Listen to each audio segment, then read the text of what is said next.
Well, now that those background buildings are dry, I want to try and fade them a bit and push them even further into the distance. So for this I've got a number 10 brush, which I've filled with clean water, and I'm going to do this tentatively at first so that I don't overdo it. And starting at the left hand side, I'm brushing the clean water just over the tops of the buildings and then dabbing them with a tissue. This just helps to create that feeling of distance. It's a really good technique, this, so long as you aren't too heavy-handed and you don't press on too much and make them virtually disappear. Okay, particularly important at this right hand side.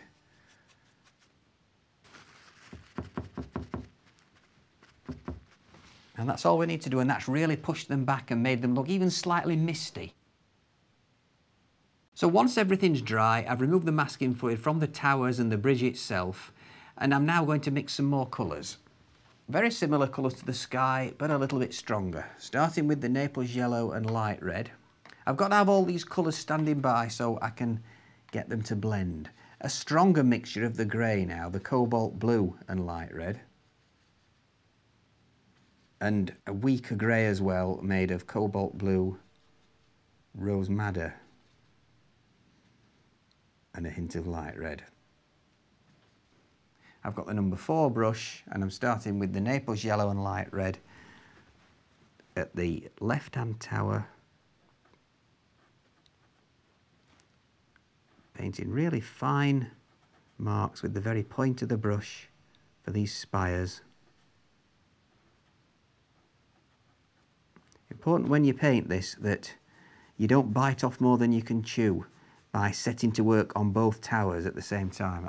I'm deliberately ignoring the right-hand tower till I've got most of the groundwork done on this left one. Now just touching the grey into the paper in these spires with the very tip of the brush and letting it run down into that brighter colour.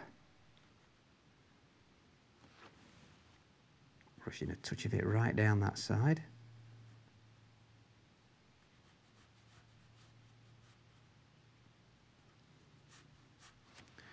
And then more of the light red and Naples yellow, brushing that in over the whole surface.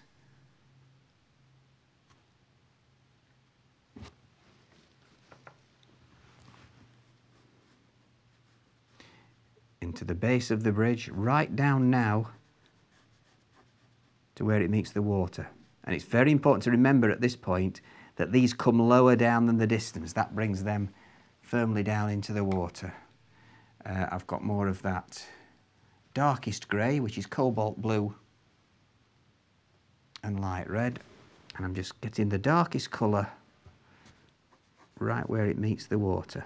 So really focus a dark mark right at the water's edge, and that will need, before I finish, that will probably need a bit more darkening there once it's dried. Okay, so it's moving on now to the second tower. Exactly the same method, starting with the light red and Naples yellow.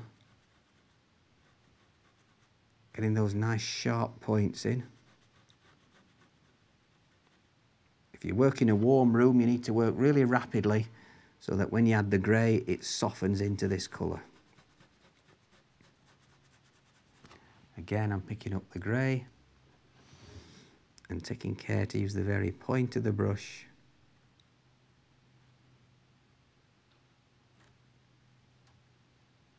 and letting it leak down.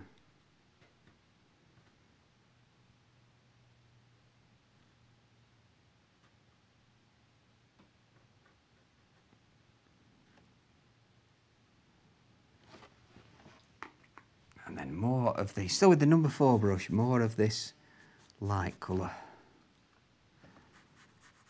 Coming this time right down to the water. We see a little bit of the side of this tower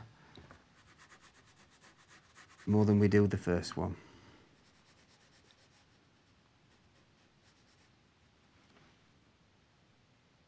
Touch of grey again at the bottom. I need to mix a bit more of that darker grey. That's the cobalt blue and light red.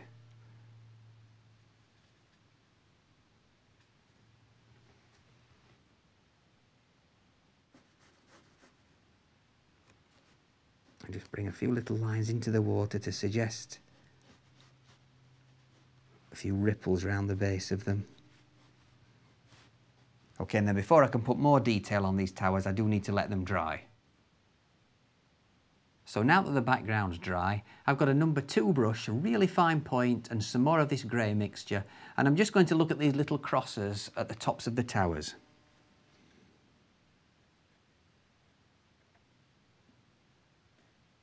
Don't be tempted to do these until you're sure the previous work is really dry, because it's so easy to smudge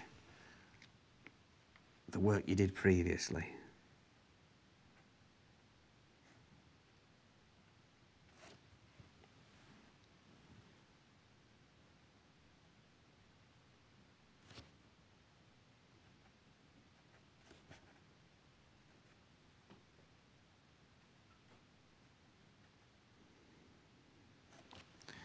Okay, now that that's done, I'm going to pick up the number 4 brush and mix some more grey, some cobalt blue and light red.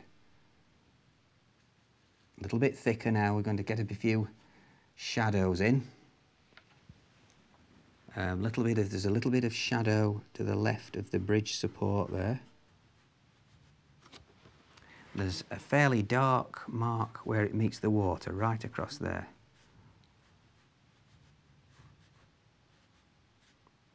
To get that dome shape in the rock, I've got a bit lighter grey, and I'm going to just paint this.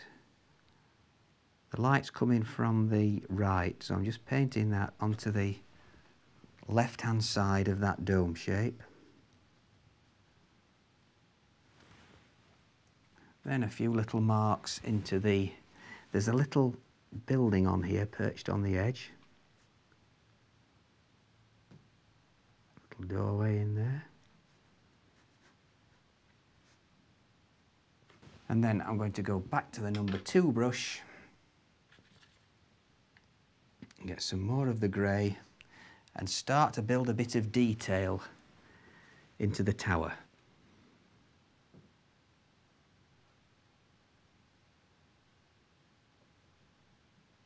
Darken that roof slightly, which pushes forward that bit of detail in front of it. And then I've got a clean damp brush, and I'm just softening that into the rest of that tower. A little bit more into there. And a bit more grey into these. We do get a little glimpse here of the roof across.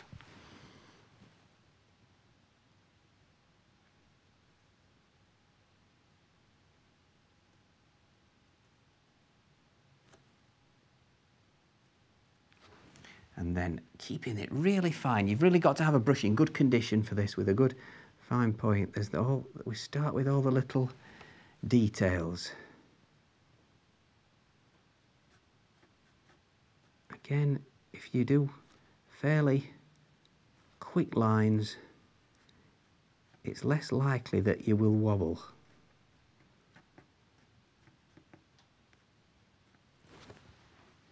Keep charging the brush up with fresh paint.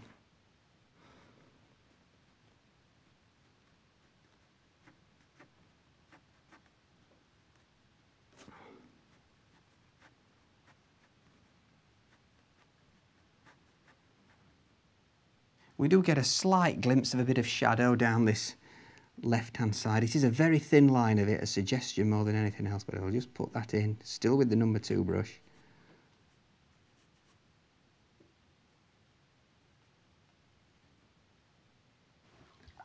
And I'm going to soften that in slightly to pick out the curve in the stone.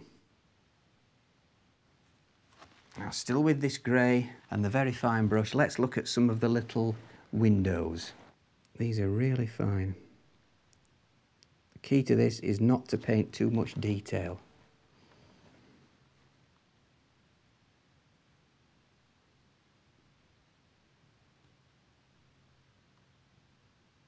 Remember just how far away this is.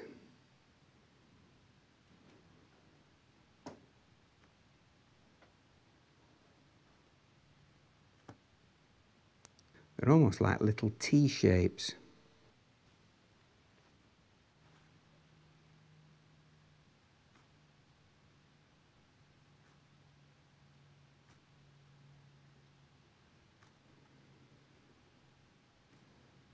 Takes a bit of time to get this right. You have to have a bit of patience with these.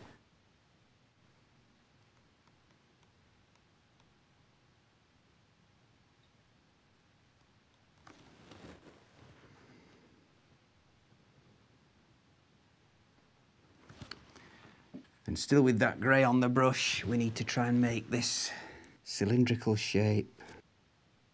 A little bit strong. I've added a touch of water to it. I need to get the cylindrical shape of this side of the tower. Putting a little bit of shadow in and then softening that into the previous colour. Maybe a little bit more dark to emphasise that, the side of that is furthest from the light, right up there. There's little bits, just little details I can just make out, just suggestions of them. At the base of that little turret. So while the left-hand tower is drying, I'm going to work on the right-hand tower using exactly the same techniques.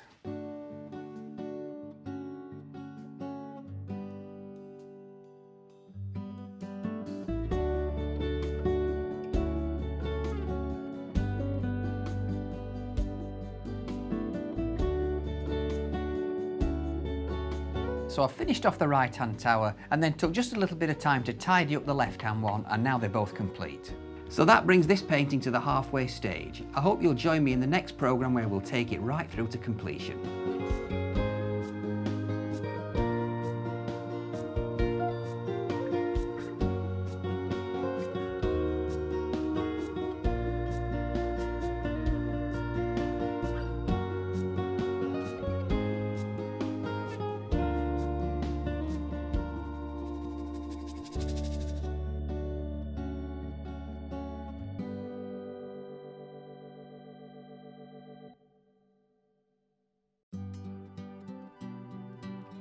Now available to buy. Try these techniques at home whenever you wish. The extended version of today's workshop and the book that accompanies this series are now available to order from the Painting and Drawing channel. For further information and to order your copy, go to www.paintingdrawingchannel.com.